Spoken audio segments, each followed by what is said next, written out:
Perjalanan mulia ibadah haji umat muslim Indonesia pekan ini diguncang kabar duka. Pasalnya musim ibadah haji belum dijalankan, tapi seorang jemaah bernama Sukardi Ratmo justru meninggal dunia, menyisakan kejutan, air mata sekaligus kisah ajaibnya kematian husnul khotimah.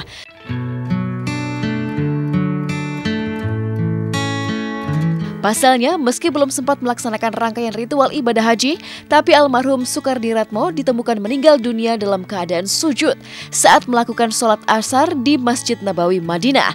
Sontak saja, kepergian kakek berusia 59 tahun itu pun menyedot perhatian tidak hanya para peserta jamaah haji, tapi juga publik hingga selebriti di tanah air.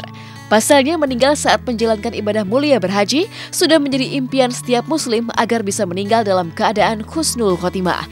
Maka ketika almarhum Sukardi meninggal dalam keadaan sujud, konon pasca berdoa di raudah dekat makam Nabi Muhammad SAW, kehebohan pun mengiringi kisah meninggalnya almarhum Sukardi Ratmo. Katanya bapak itu saat sholat asar, pada saat sholat rakaat kedua, itu duduk saja, diceritakan seperti itu, sujud, dibangunkan itu nggak bangun,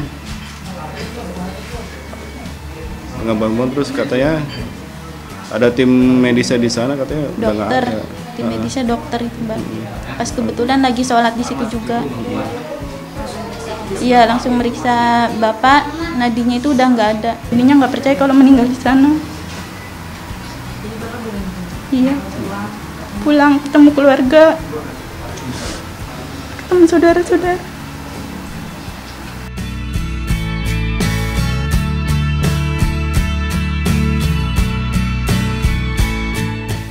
Innalillahi wa inna ilaihi roji'un. Sebelumnya turut berduka cita untuk keluarga almarhum yang ditinggalkan di tanah air. Luar biasa, banyak sekali orang yang pengen meninggal di sana, banyak banget, dan di sana kan bisa meninggal langsung dikuburin sana. Jadi kayak kakeknya papa aku meninggal juga di sana, meninggal di sana di Madinah. Kalau kakeknya papa aku meninggal di Madinah, jadi banyak banget yang pengen meninggal di sana.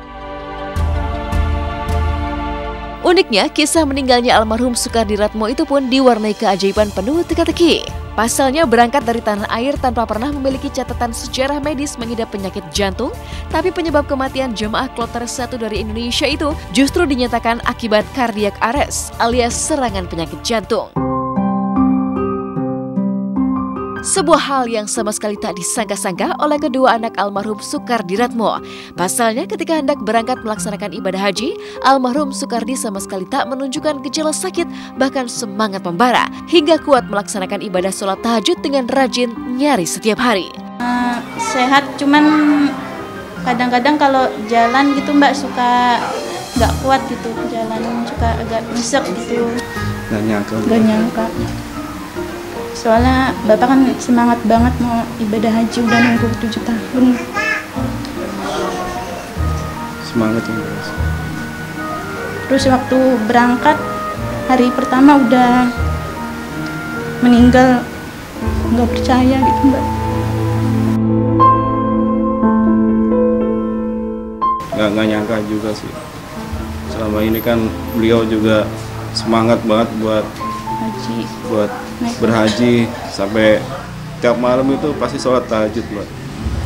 Tiap malam, setiap dia kegiatan di atas seperti gosok, dia udah selalu sambil ngapalin doa-doa buat syai, tawaf, diapalin semuanya. Kerinduan 11 tahun menunggu untuk bisa berangkat ibadah haji itu bukan waktu yang sebentar, waktu yang lama. Kita nungguin sejam aja udah lama, ini nungguin 11 tahun. Apalagi ingin bertamu ke rumahnya Allah. Dan Allah izinkan, walaupun lagi sakit, gimana caranya, alhamdulillah sampai juga tuh di tanah suci. Kemudian sholat asar, kemudian meninggal dunia di masjid yang mulia, di masjid yang suci, Masjid Nabawi. Masya Allah, semua muslim dan muslimah itu memimpikan supaya meninggalnya husnul khotimah. Dan bapak tersebut nih yang meninggal pas lagi ibadah haji, meninggalnya pas lagi sholat terus sujud. Itu luar biasa, itu namanya husnul khotimah. Ironisnya, jauh dari kekaguman dan mimpi umat muslim untuk bisa mendulang nasib yang sama dengan almarhum Soekardiratmo yang meninggal secara husnul khotimah saat di tempat yang mulia, anak-anak almarhum Soekardi justru menyimpan sederet duka penyesalan. Pasalnya, jenazah almarhum Soekardi langsung dimakamkan di Tanah Suci Mekah tanpa bisa dipulangkan ke Indonesia, membuat keluarga almarhum Soekardi menangis sedih karena tak lagi bisa memeluk dan memandang sang ayah sebagai salam perpisahan terakhir untuk kemudian melepas jenazahnya dengan ikhlas kembali ke haribaan Allah Subhanahu wa Ta'ala. Pengen ngeliat jenazahnya langsung, pengen bisa meluk jenazahnya. Kalau bisa ya Mbak, tapi sayangnya kan nggak bisa di sana. Nggak ngeliat, nggak bisa ngeliat. Ibu pun nggak boleh lihat, nggak boleh. Seneng ya. Ibarat cita-citanya selama ini terwujudkan, tersampaikan sampai naik haji itu. Dan ibu pun senang kemarin, senang dalam arti Bapak disolatkan dengan sejuta orang menyolatkan Bapak. Setiap waktu sholat gitu didoain juga Mbak, Didoain sama yang lagi sholat di Madinah, di Masjid Nabawi. Ingin minta maaf Mbak kalau ada kesalahan gitu sama Bapak, biar dimaafin.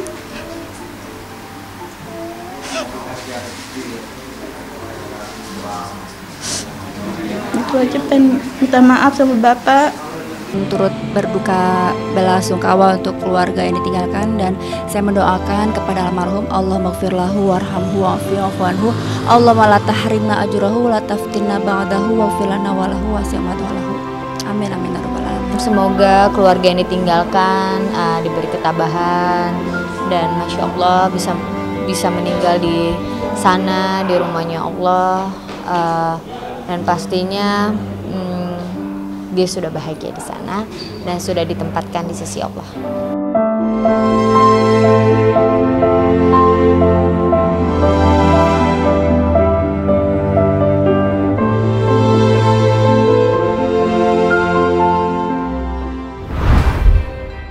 Bahagia semakin mendekati pelaminan. Pekan ini artis Rio Rayvan pun melakukan serangkaian persiapan nikah seperti foto prawedding.